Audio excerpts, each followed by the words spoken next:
पप्पा आज आपण काय करतोय? आज मस्तपैकी कोकम कढी करायची आहे. खोबरं मिक्सर लावून घेतोय.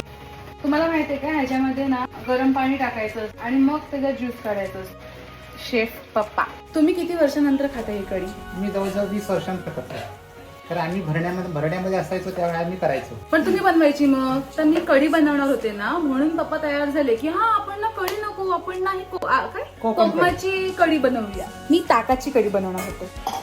छान असं आपण आता नारळाचं दूध काढून घेतलेलं आहे. बस इथे त्याच्या आधी आपल्याला लसूण, जिरं आणि काय म्हणतात मोरी. मोहरी. मम्मी येते पुण्यावरून, त्यामुळे पप्पा बनवतात तिच्यासाठी कोकमाची कढी. अर्धा चमचा जिरं बस झालं. कोकमाला उकळी आली, अजून टोप घेऊ. एक वाटी घेतो.